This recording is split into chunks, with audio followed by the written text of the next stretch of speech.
4월 6일에 계약을 못해도 라는 제목으로 하나님의 말씀을 증거하겠습니다. 저도 이런 설교 제목을 지을 거라고 생각 못했습니다. 4월 6일에 계약을 못해도. 구상이라는 분이 쓴 시 한 편을 여러분들에게 읽어드리겠습니다. 시의 제목은 꽃자리입니다.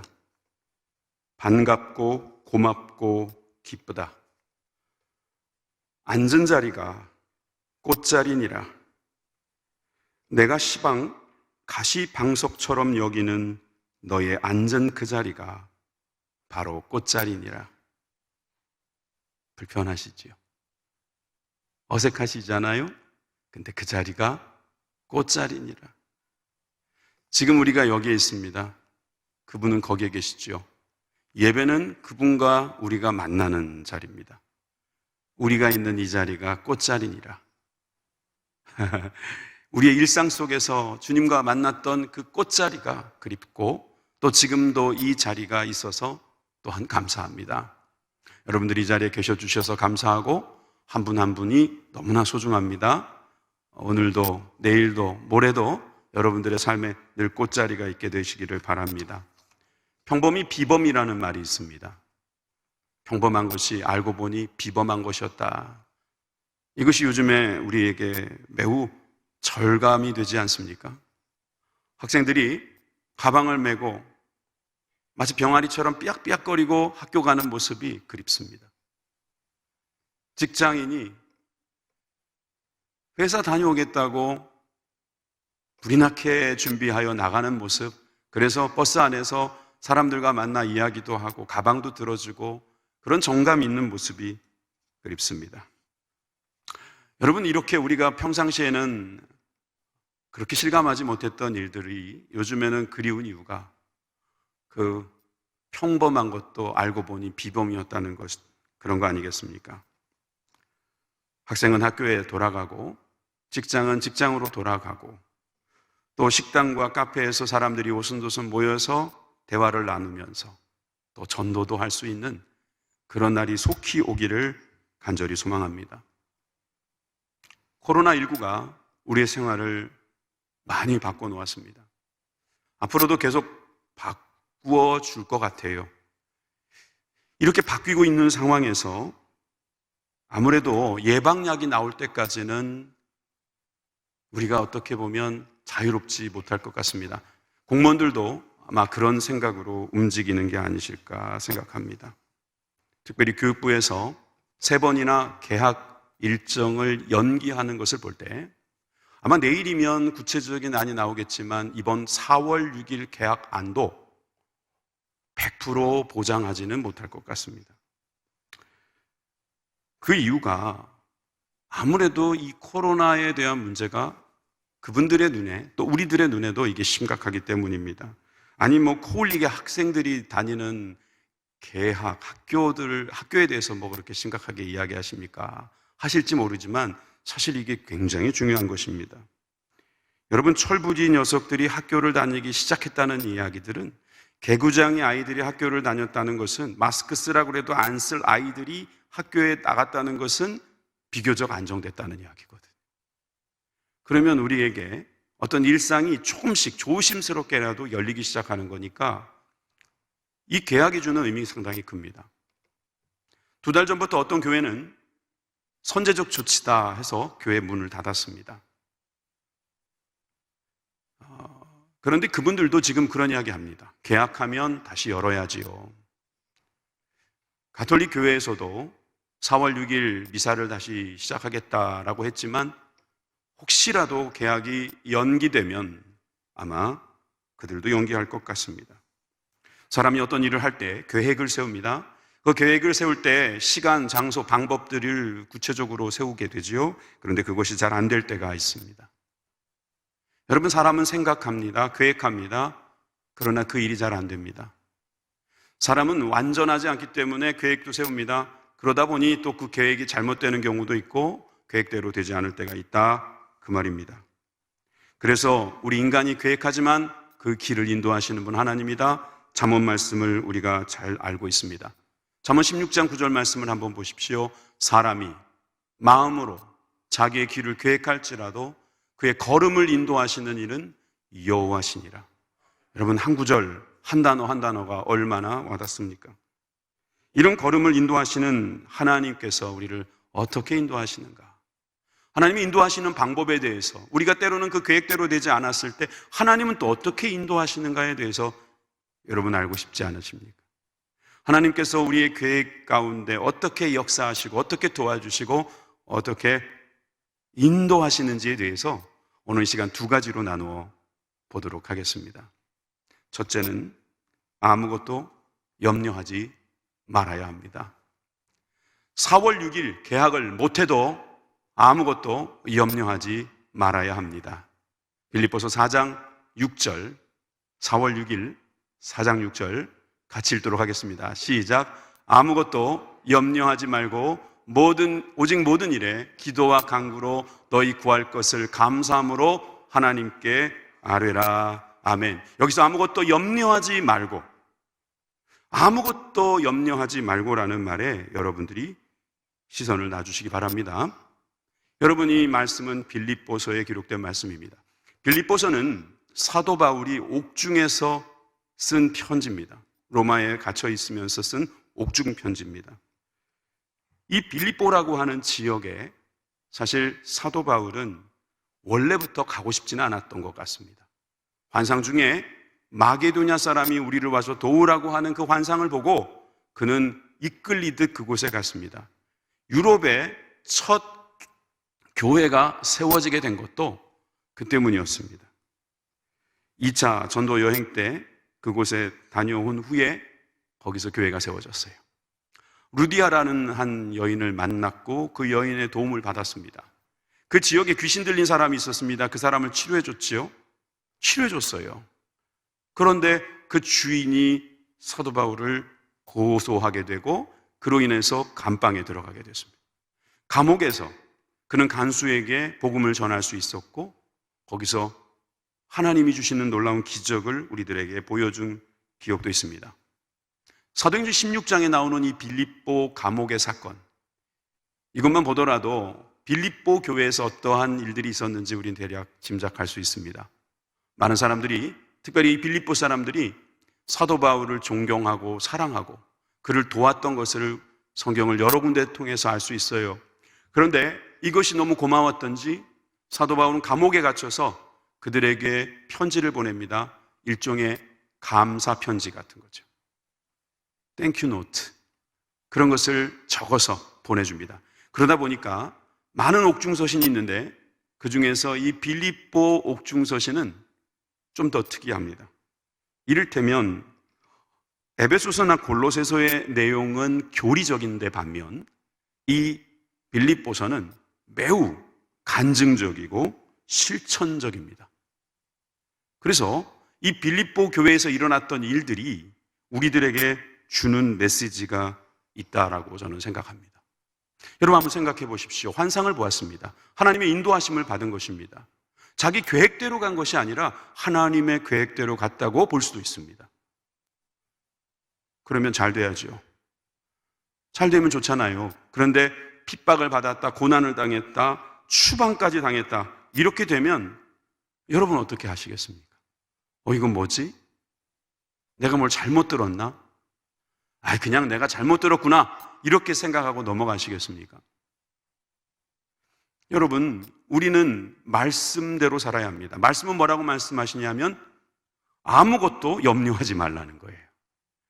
추방을 당하고 고난을 당해도 아무것도 염려하지 마라. 여러분, 염려하지 말라, 그냥 염려하지 말라가 아닙니다. 아무것도 염려하지 말라입니다.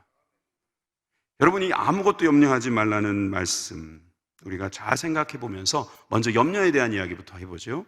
여러분, 염려라는 말은 국어사전에 보니까 이렇게 돼 있어요. 앞 일을 이리저리 헤아려 걱정함, 또는 그런 걱정. 앞일이라니까 계획이라고 말할 수 있죠. 계획에 대한 걱정. 여러분, 이것이 미리 하는 걱정이죠. 그것이 염려입니다.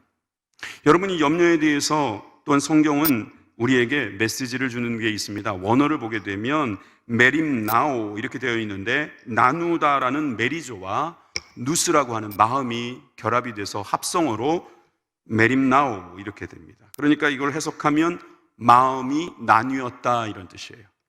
염려는 마음이 나누어진 상태다 이 말입니다. 마음이 하나가 돼야 되는데 마음이 둘로 나누어졌어요. 어떤 뜻인지 아시겠죠? 이런 게 바로 염려입니다. 여러분 이상하게 들릴지 모르지만 이 염려는 우리 중에 너무나 많습니다. 아무것도 염려하지 말라고 말한 걸 보니까 아무데나 다 염려가 있는 것입니다. 아무데나 다 염려가 있는 거예요. 잘 되면 잘 되는 대로, 못 되면 못 되는 대로 염려하지 말라고, 마음이 둘로 나누어지지 말라고 성경은 말씀하고 있어요. 자, 그렇다면 여러분, 우리는 이 염려하지 말라, 아무것도 염려하지 말라, 그러니까 우리는 염려라는 것은 전혀 하면 안 되는 것입니까? 그렇지 않지요. 자, 지금부터 말씀드리는 염려는 해도 됩니다. 왜? 성경에 염려하라고 나와 있는 내용이 있어요. 여러분이 염려해도 좋다, 이거는 염려해라, 그러니까 아무것도 염려하지 말라에 있어서의 해석이 필요한 것입니다. 여러분 어떤 염려는 해도 될까요? 한번 보십시오. 성경을 보면 고린도전서 7장 34절 말씀을 보면 시집가지 않는 자와 처녀는 주의 일을 염려하여 이렇게 되어 있습니다. 여러분 주의 일을 염려하여서 몸과 영을 다 거룩하게 하려 하되 시집간 자는 세상 일을 염려하여 어찌하여 남편을 기쁘게 할꼬 한다고 했습니다. 여러분 주의 일을 하자면은 염려가 들어갑니다. 저도 목회하다 보니까 염려합니다. 이렇게 해야 되나 저렇게 해야 되나 염려가 있습니다. 이런 염려 할 수 있다는 것입니다. 고린도후서 11장 28절에도 보면 모든 교회, 고린도후서 그렇죠? 11장 38절에 그 외의 일은 고사하고 오히려 날마다 내 속에 눌리는 일이 있으니 곧 모든 교회를 위하여 염려하는 것이다 그랬습니다. 교회를 위하여 염려하는 것은 해도 좋다, 그런 염려가 있을 수 있다 이 말입니다. 여러분들이 교회는 이 건물만 교회가 아닌 거 아시죠? 여러분 가정의 자녀들도 여러분들의 교회입니다. 여러분 옆에 앉아 계신 분들도 교회입니다. 교회를 위해서 염려해도 됩니다. 히브리서 3장 12절의 말씀에 봐도 살아계신 하나님께 떨어질까 염려하라고 말하고 있습니다. 우리가 잘못하면 하나님과 떨어질 수 있다는 것을 염려해야 된다는 것이죠. 이 염려는 가능한 염려입니다. 이렇게 많습니까? 또 있습니다. 디모데전서를 보십시오. 디모데전서를 보니까 3장 7절에 또한 외인에게도 선한 증거를 얻은 자라야 할지니 비방과 마귀의 올무에 빠질까 염려하라. 염려하라는 것입니다. 아무것도 염려하지 말라고 하는 말과 이런 일은 염려해라, 이렇게 두 말씀이 동시에 오면 우리는 어떻게 생각해야 되지요? 나누는 지혜가 필요합니다. 나누는 지혜. 어떤 분은 이것을 이렇게 나누었습니다. 그분의 이름은 베벌리 포터라는 분입니다.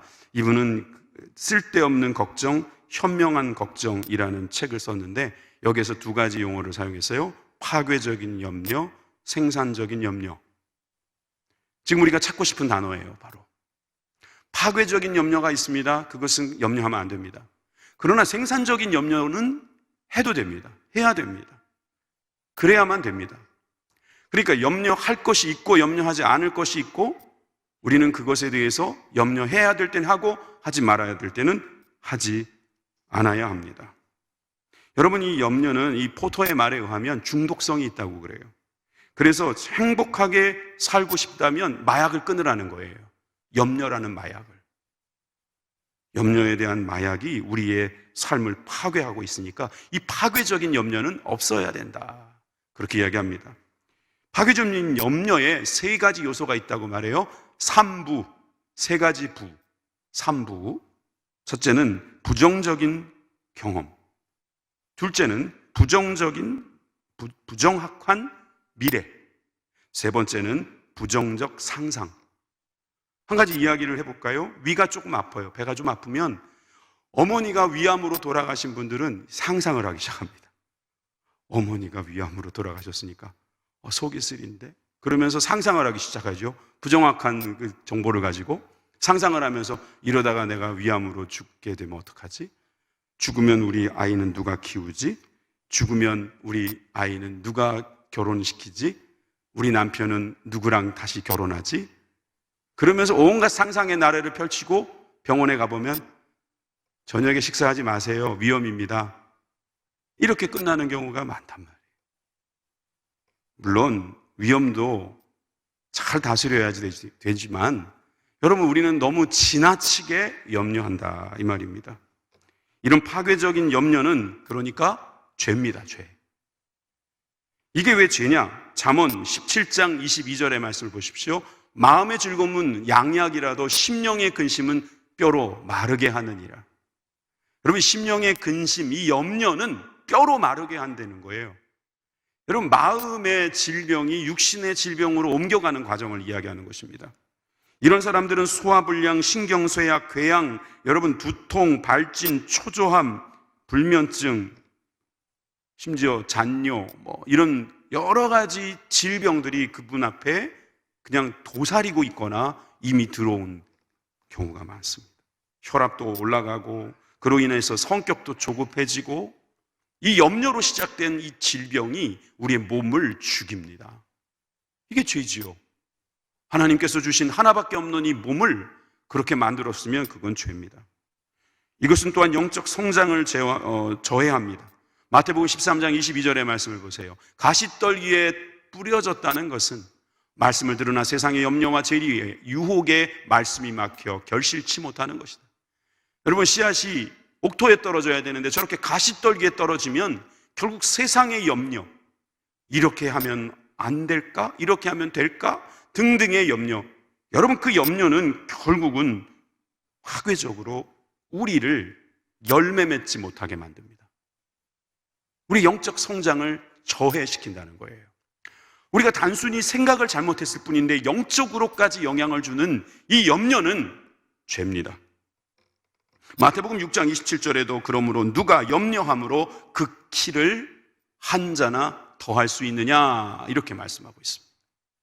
예수님께서 염려를 좋으면 더 하라고 하고 또 어떻게 하라고까지 가르쳐 주셨을 거예요. 아까도 읽었던 것처럼 몇 가지나 해도 됩니다. 그런데 우리가 잘못된 염려를 자꾸 하면서 어떤 효과나 결과도 좋지 않은 것을 가지고 한다는 것은 이것은 좋지 않은 것입니다. 우리가 잘 알고 많이 들었던 이야기, 어니 제이 젤린스키가 한 말처럼 우리가 하는 걱정거리의 40%는 절대로 일어나지 않는답니다. 그리고 30%는 이미 일어난 사건이라는 거예요. 재밌지 않아요? 이미 일어난 사건을 가지고 걱정을 하고 있다는 거예요. 22%는 사소한 사건들, 그리고 4%는 우리가 바꿀 수 없는 사건들, 나머지 4%는 우리가 대처할 수 있는 사건들입니다. 무려 96%가 아무 상관없는 정말 염려하지 말아야 할 그런 상황에서 우리는 염려하고 있더라 하는 것입니다. 여러분, 그래서 우리가 분명히 기억해야 합니다. 모든 일, 아무것도 염려하지 마십시오. 염려하지 마십시오. 염려하지 마시기를 주님의 이름으로 축원합니다. 여러분, 코로나 바이러스와 비교할 수 없는 바이러스가 바로 이 염려 바이러스예요. 이 염려 바이러스를 퇴치하는 약이 있습니다. 지금부터 그 약을 소개합니다. 그래서 두 번째, 모든 일에 감사로 기도하라. 할렐루야. 오늘 설교 참 간단하고 쉽지요? 그런데 쉽지만 잘 하기는 어려운 슬기로운 신앙생활에 가장 필요한 그런 말씀입니다. 자, 우리가 잘 하는지 한번 점검하면서 가보겠습니다. 우리가 염려하지 않기로 각오를 했어요. 그리고 각오라고 굳은 결단을 했습니다. 근데 잘 안 돼요. 그게 쉽지 않아요. 우리가 머리도 있고 생각도 있고 경험도 있는데 어떻게 염려를 안 합니까? 보나마나 그렇게 될 게 뻔한데. 그럴 때 우리는 염려가 오는 것입니다. 대책이 있어야 되겠습니다. 해결책이 무엇이냐? 오늘 본문으로 다시 돌아갑니다. 빌립보서 4장 6절 함께 봅니다. 아무것도 염려하지 말고 함께 시작. 오직 모든 일에 기도와 간구로 너희 구할 것을 감사함으로 하나님께 아뢰라. 아멘.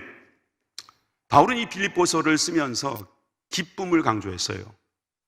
무려 10번 이상 명사형과 동사형을 사용해서 이 기쁨이라는 단어를 사용했어요.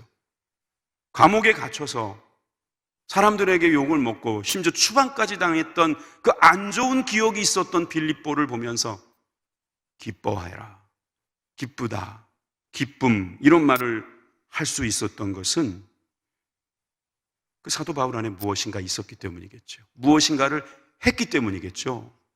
여러분, 그래서 우리가 한번 눈여겨보아야 합니다. 그가 염려하지 말라고 말하면서 그 다음에 염려하지 말고 오직 모든 일에, 아까는 아무것도라고 말하더니 이번에는 모든 일에 기도와 간구로 감사함으로 너희 구할 것을 하나님께 아뢰라 말씀하십니다. 여러분, 우리가 기도와 간구, 감사 이 모든 것이 하나님께 아뢰일 수 있는 방법이라는 점을 여러분 기억하시기 바랍니다. 여러분, 꼭 코로나가 아니더라도 우리들에게 닥쳐오는, 우리가 어떻게 손쓸 수 없는 문제가 있을 때 우리는 기도와 간구, 감사함으로 주님 앞에 아뢰어야 합니다. 이 아뢰는 것을 통해서 우리는 주님을 만날 수 있습니다. 주님이 우리를 만나기 위해서 어찌 보면 염려를 허락하시는지도 모릅니다. 잘 들어보세요. 여러분, 염려라는 게 있어서 우리는 결국 기도합니다. 여러분, 애들이 감기라도 걸려야지 우리는 쪼그리고 앉아가지고 기도하는 겁니다. 애들이 건강하고 애들이 잘 나가고 그러면 기도하는 분 거의 없습니다. 여러분, 성경으로 가서 봐도 아이 못난 한나가 분인나 때문에 기도합니다. 다윗이 골리앗 때문에 기도합니다. 나병 환자가 나병 때문에 기도합니다. 혈루증 앓은 여인이 혈루증 때문에 기도하는 것입니다. 문제가 없으면 기도하지 않습니다.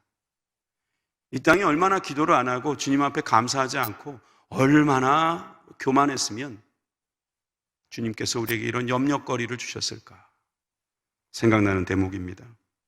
정직하고 진솔하고 진지하고 애절하게 주님 앞에 기도한다면 주님께서는 그 기도 들어주시겠다고 약속하십니다. 믿으시기 바랍니다. 마태복음 7장 7절의 말씀을 우리 다 같이 한 목소리로 읽습니다. 시작. 구하라 그러면 너희에게 주실 것이요, 찾으라 그러면 찾을 것이요, 문을 두드리라 그러면 열릴 것이니. 여러분, 주님께서 우리에게 구하라, 찾으라, 문을 두드리라 이렇게 말씀하실 때에는 그저 우리 헛수고 시키려고 하는 것이 아니라 거기에 대한 응답을 해주시겠다고 말씀하시지 않습니까? 그 염려를 가지고 살 때에 우리는 찾고 구하고 두드릴 수 있어야 합니다. 그것이 바로 기도요 간구입니다. 여러분, 기도와 간구는 여러분 주님 앞에 가까이 가는 것입니다. 주님 앞에 가까이 가서 경배하고 찬양하는 거고, 거기에서 주님과 대면하는 것입니다. 여러분, 주님의 얼굴과 내 얼굴이 지금 서로 가까이 가는 그 자리가 바로 기도의 자리다 이 말입니다. 바로 이 염려는 우리로 하여금 기도하게 만드는 놀라운 역사가 있음을 여러분 기억하시기를 주님의 이름으로 축원드립니다. 여러분, 기도할 수 있는데 왜 걱정하십니까? 갑자기 그 찬양이 생각나죠? 기도할 수 있는데 왜 걱정하십니까? 기도하면서 왜 염려하십니까? 기도할 수 있는데 왜 실망하십니까? 기도하면서 왜 방황하십니까? 여러분, 기도할 수 있어요. 기도할 수 있잖아요. 백신도 없고 치료제도 없지만 우리는 기도가 있습니다. 이보다 좋은 치료제는 없습니다. 이 치료제는 영원한 병을 치료하는 치료제입니다. 고작 1%도 치사율이 되지 않는 그런 바이러스 따위를 치료하는 정도의 치료제하고 비교하지 마십시오. 기도는 우리에게 주신 하나님의 놀라운 선물임을 기억하시기 바랍니다. 여러분, 이 기도할 때에 우리는 또한 감사할 수 있어야 합니다. 여러분, 다니엘을 보십시오. 다니엘서 6장 10절에 보니까 이렇게 나와 있습니다. 다니엘이 이 조서에 어인이 찍힌 것을 알고도 자기 집에 돌아가서는 그 방해 예루살렘으로 향하여 열린 창에서 전에 행하던 대로 하루 3번씩 무릎을 꿇고 기도하며 그 하나님께 감사하였더라. 사람들이 그렇게 하면 위험하다고 말하고 있는, 그렇게 다른 신을 섬기면은 죽을 수도 있다는 그런 내용을 알고도 다니엘은 창을 열어놓고 늘 하던 대로 기도하고 있습니다. 여러분, 우리 교회가 어떤 분들은 왜 셧다운 하지 않냐고, 왜 폐쇄시키지 않냐고 말하는데, 저는 이 다니엘이 했던 이 일을 보면서 우리 중엔 다니엘도 있다 이거예요. 우리 중엔 다니엘처럼 그냥 고지식하고 약간은 무식하게 그렇게 할 수 있어요. 그렇지만 여러분, 이것은 단순히 우리의 스케줄이나 어떠한 습관만을 이야기하는 것이 아닙니다. 물론 우리가 주일날 정확한 시간에 모여서 예배드리는 거, 이것 우리가 또 실천 사항으로 모을 수도 있지만 그러지 못하는 분들도 많거든요. 그럴 때는 어떻게 해야 되겠습니까? 세상 사람들이 뭐라고 해도 내가 할 것 하는 것입니다. 가정에서, 영상 앞에서 주님 앞에 기도하고 감사하고 예배하는 모습, 요즘같이 사람들에게 인기 없는 이 교회를 사람들 앞에 알리는 것, 이것은 다니엘 정신을 갖고 있는 것이죠. 감사하는 사람이 할 수 있는 것입니다. 그저 가는 게 아니라 감사하는 사람이 이런 일을 할 수 있다 이 말이죠. 여러분, 감사할 수 있기를 바랍니다. 인생 전체를 맡기고 감사할 수 있게 되기를 간절히 소망합니다. 감사하는 사람은 주님이 선하다는 것을 알아서 주님께 맡깁니다. 주님이 너무나 좋으신 분이라서 맡길 수 있어요. 그래서 성경은 또한 우리에게 염려가 있으면 맡기라고 말씀하십니다. 베드로전서 5장 7절 말씀을 보세요. 베드로전서 5장 7절 말씀 보니까 너희 염려를 다 주께 맡겨 행하 버리라. 이는 저가 너희를 권고하심이라. 맡겨버리라. 맡기라가 아니라 맡겨버리라. 이렇게까지 말씀하십니다. 시편 37편 5절에서 6절 말씀도 보십시오. 너희 길을 여호와께 맡기라. 저를 의지하면 저가 이루시고 내 의를 빛같이 나타내시며 내 공의를 정오의 빛같이 하시리로다. 여러분, 성경 말씀을 읽으십시오. 지금 저 말씀을 믿으세요. 여러분, 제 말이라고 생각하지 마시죠. 당연히 그렇게 안 하시잖아요. 지금 저 말씀을 붙잡으세요. 너희 길을 여호와께 맡겨라. 예? 염려, 그거 맡겨라 이 말입니다. 저를 의지하면 저가 이루어 주신다고 했어요. 빛을 보여주신다고 했어요. 빛 가운데 행하게 해주신다고 했습니다. 못할 게 뭐가 있습니까? 염려를 못 맡길 이유가 없습니다. 심도 맡길 수 있습니다. 시편 55편 22절 말씀입니다. 내 짐을 여호와께 맡겨버리라.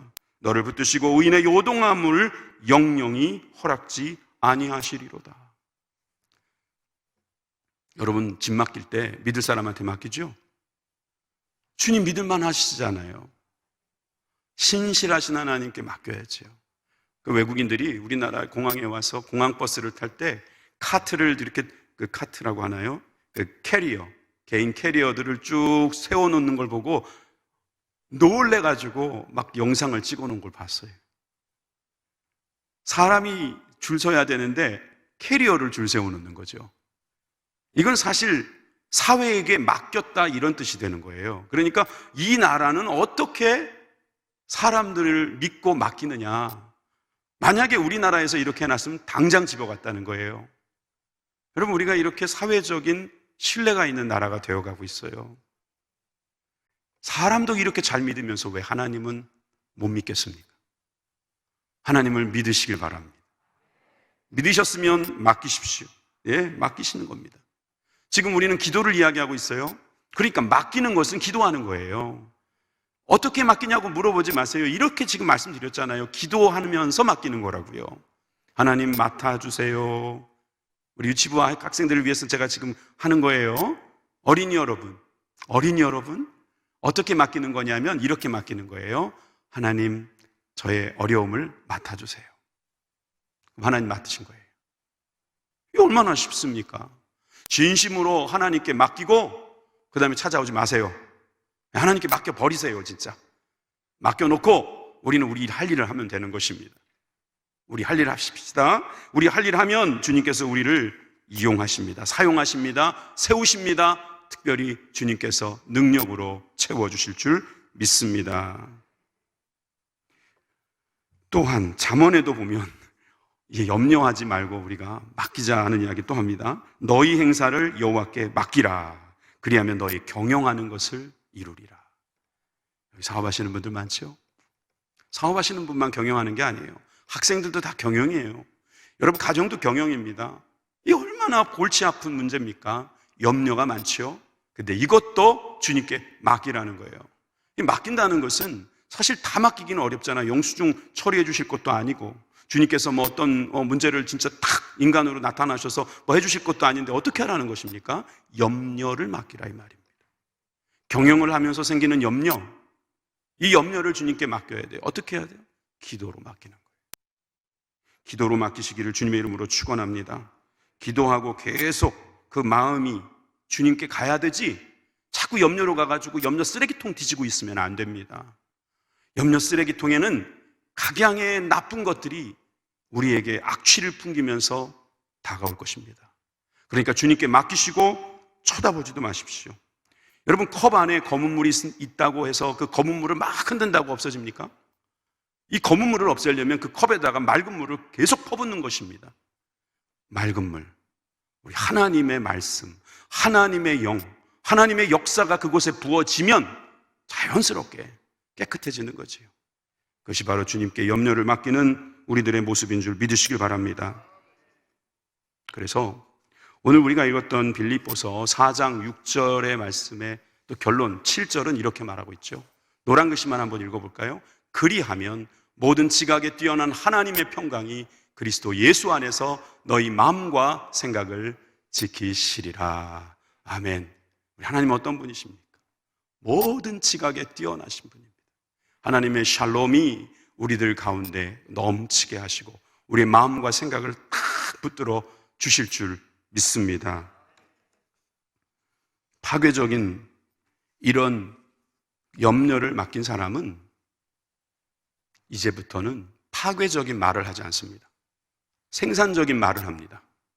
그 사람은 다른 사람들과 다릅니다. 요한일서 4장 6절 4월 6일 개강이 되길 바라면서 요한일서 4장 6절 말씀 한번 읽어보십시오. 우리는 하나님께 속하였으니 하나님을 아는 자는 우리의 말을 듣고 하나님께 속하지 아니한 자는 우리의 말을 듣지 아니하나니 진리의 영과 미혹의 영을 이로써 아느니라. 여러분 다시 한번 보세요. 하나님께 속한 우리들은 하나님을 아는 자이기 때문에 우리의 말을 할 때 우리의 말을 사람들이 들을 수 있다는 거예요. 그 사람은 바로 진리의 영을 가진 사람이다 이 말입니다. 여러분 우리의 말이 사람들에게 들려질 때 염려 없는 말, 걱정하지 않는 말, 그것을 하기를 바랍니다. 여러분 이것이 바로 진리 가운데 있는 사람들만이 할 수 있는 말입니다. 믿으십니까? 말이 달라져야 합니다. 골로새서 4장 6절 4월 6일 개강하길 바라면서 골로새서 4장 6절 너희 말을 항상 은혜 가운데서 소금으로 맛을 냄과 같이 하라. 그리하면 각 사람에게 마땅히 대답할 것을 알리라. 참 재밌잖아요. 4장 6절에다 왜 저렇게 좋은 말씀들을 꽂아 놓으셨을까? 우리의 말을 항상 은혜 있게 해서 여러분 우리의 말이 맛을 내는 부패를 없애는 그러한 말이 되기를 바랍니다. 그 사람은 염려하지 않는 사람이죠. 어떻게 그렇게 가능하냐? 하나님을 아니까 그래요. 호세아 4장 6절 호세아 4장 6절 내 백성이 지식이 없으므로 망하느니라. 여러분 내가 지식을 버려서 너도 버림을 당할 것이다 하시는 하나님의 말씀을 들어보세요. 여기서 말한 내 백성은 우리를 말하는 것입니다. 저 밖에 계신 분들이 아닙니다. 저와 여러분들이 바로 지식이 없어서 망할 수 있다는 거예요. 하나님을 모르니까 자꾸 염려하고 말이 다르고 말을 잘못하는 것입니다. 불평하는 것이죠. 원망하는 것입니다. 걱정하는 것입니다. 이러다가 무슨 일 터지면 어떡하나. 내 하나님의 율법을 잊은 사람 하나님 잊어버리시겠다는 거예요. 지워버리시겠다는 거예요. 성경을 잘 알고 하나님께 기억되는 저와 여러분들이 되길 바랍니다. 야고보서 4장 6절, 야고보서 4장 6절의 말씀에도 그러나 더욱 큰 은혜를 주시나니 그러므로 일렀을 때 하나님이 교만한 자는 물리치시고 겸손한 자에게 은혜를 주신다. 하나님 알고 있다고 너무 교만하면 안 됩니다. 나는 염려 없다고 큰 소리 치고 다니다가 도리어 하나님의 은혜 가리울 수 있습니다. 겸손하시기 바랍니다. 여러분들이 예배 드리고 나가면서 표정이 달라지니까 사람들이 물어볼 거예요. 무슨 일이 있었냐고. 그러면 겸손하게 하나님의 은혜를 입었다고 말씀하기를 주님의 이름으로 부탁드립니다. 말씀의 결론을 맺겠습니다. 코로나가 처음 발생했을 때 저는 장기전이 될 것이라고 생각했습니다. 어떤 교회는 선제적인 조치로 교회 문을 닫았지만 우리 교회는 정부 가이드라인을 지키면서 계속해서 교회 문을 열었습니다. 설교 전에 말씀드렸던 7가지 지켰고, 그 이상 우리는 철저하게 지키고 있습니다. 하지만 앞으로 사태가 더 악화되면 정부에서 특별 조치를 더 내릴 수도 있습니다. 통행 금지, 그런 것도 시킬 수 있겠죠. 통행의 자유가 제약을 받을 수도 있습니다. 그러나 통행의 자유가 있는 한 우리는 자유롭게, 조심스럽게 이동할 수 있습니다. 그 자유를 가지고 생활을 할 수 있단 말입니다. 코로나19에 위협이 있는 가운데도 우리는 조심스럽게 생활해 나가야 합니다. 직장 생활 해야 합니다, 여러분. 그것처럼 신앙생활도 해야 합니다. 신앙생활을 할 때 그 신앙생활이 여러분 영향을 주지 않도록 하기 위해서 꼭 여기에 나오라는 이야기를 하지 않습니다. 저는 그렇게 말한 적이 없습니다. 여러분 있는 곳에서 예배를 잘 드리시는 거 좋습니다. 그러나 여러분 신앙생활에 영향이 있을 것 같으면 여러분 몸부림치셔야 할 것입니다. 여러분 우리는 생활 속에서 최선을 다해야 합니다. 예배도 최선을 다해야 됩니다. 여러분 최선을 다한다는 것이 단순히 나만 은혜 받으면 돼 아닙니다. 절대로 안 됩니다. 내가 살기 위해서 남을 죽이면 안 됩니다. 도리어 우리 기독교는 나를 죽이고 남을 살리는 일을 해야 합니다. 내가 예배 드리다가 문제가 발생하면 이게 얼마나 큰 문제가 되겠습니까? 그러니까 최선을 다한다는 것은 그냥 여기 나오는 것만 중요한 게 아니고 또 그냥 안 나오는 것만 중요한 것이 아니고 여러분 최선을 다한다는 것은 살리는 것을 이야기하는 것입니다. 우리가 무엇을 하든지 제대로 하는 것입니다. 염려하지 말고 염려 같은 거는 사양하십시오. 세상 사람들이 우리를 염려합니다. 그들에게도 말하고 싶습니다. 염려하지 마세요. 염려하지 말고 우리는 주님의 일을 위해서 죽겠습니다. 이런 말을 해야 돼요. 또 이렇게 말하면 또 이거를 생각하시는 분들이 있는데 그게 아니고 우리가 영적으로 우리의 자아를 죽이면서 나가겠다 이 말이겠죠. 살리는 염려는 살리겠습니다. 생산적인 염려는 살려놓겠습니다. 계속하겠습니다. 그러나 죽이는 염려, 파괴적인 염려는 죽이겠습니다. 이 염려를 죽이면서 신천지 때문에 오해받고 있는 교회가 그렇지 않다라는 것을 우리 교회부터 보여주셨으면 좋겠습니다. 다른 곳은 다 열었는데 카페도 열고 식당도 열고 다 열려 있는데 교회만 닫는다? 글쎄요. 교회에 예배자가 없으면 안 되잖아요. 예? 최선을 다해서 조심하십시오. 성도 여러분, 최선을 다해서 지키십시오. 안전하게 하십시오. 정말 조심해 주십시오. 그러나 염려는 하지 마십시오. 최선을 다해서 조심하십시오. 목사님 이렇게 복잡하게 하지 말고 그냥 문 닫으면 되지 않나요? 예, 몸과 마음은 편해질 수 있습니다. 몸과 마음을 편하려고 우리가 신앙생활하는 거 아니지 않습니까? 그런 분들께 물어보고 싶습니다. 그러면 문을 언제 열어야 합니까?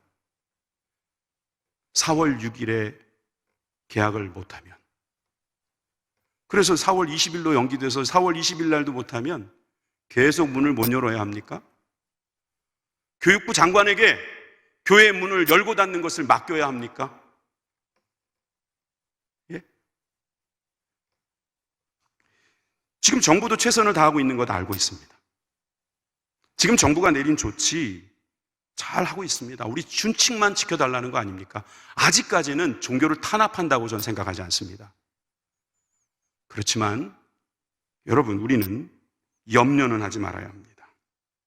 종교가, 특별히 이 개신교가 하나님 앞에 엎드려 기도하고 이 세상을 바꿔달라고 기도하는 것이야말로 생명줄입니다.